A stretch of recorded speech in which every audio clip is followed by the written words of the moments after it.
Hello children, hope you are doing well.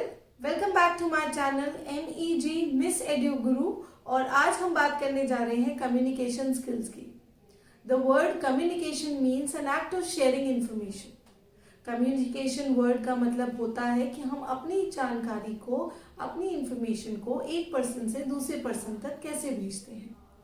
ये एक तरीके का गुण है, ये कौशल है जो हर इंसान के लिए ज़रूरी है, महत्वपूर्ण है. अब कम्युनिकेशन स्किल्स को इम्प्रूव करने के तरीकों को समझते हैं.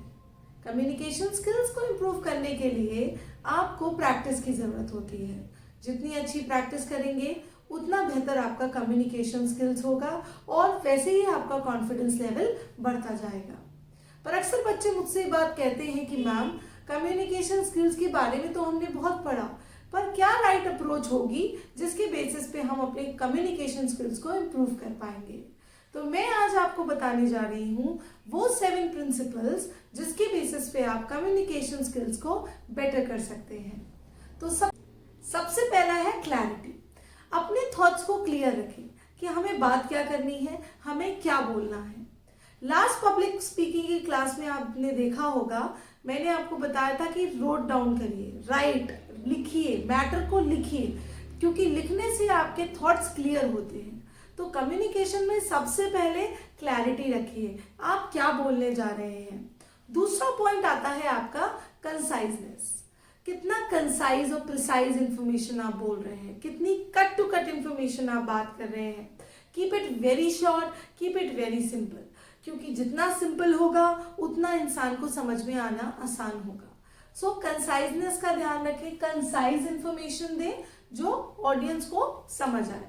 नेक्स्ट आता है हमारा थर्ड टॉपिक जो कि है ऑब्जेक्टिविटी. ऑब्जेक्टिविटी, आपका क्या ऑब्जेक्टिव है, क्या पर्पस है, आप किस टॉपिक पे बोलने जा रहे हैं, वो क्लियर होना बहुत जरूरी है.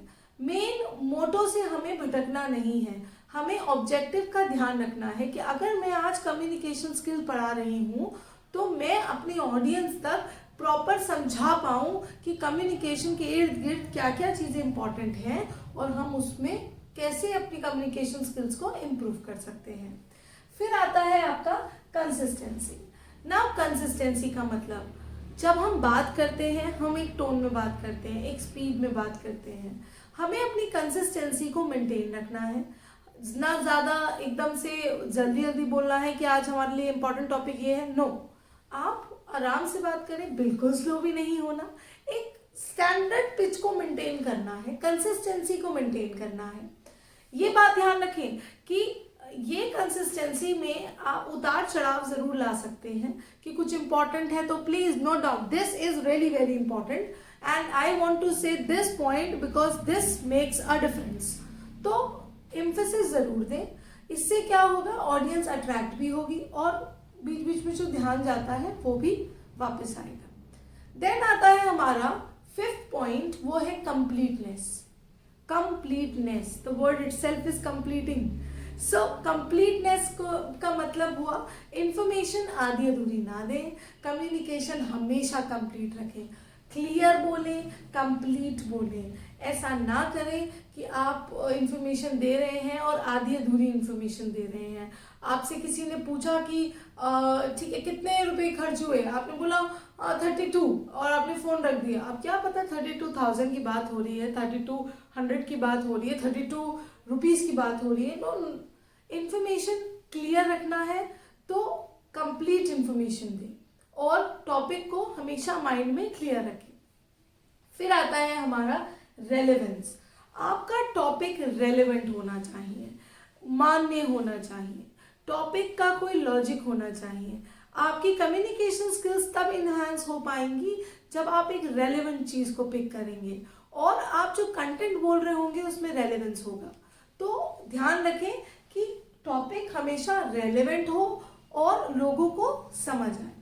और लास्ट में आता है हमारा 7th पॉइंट जो कि है ऑडियंस की नॉलेज.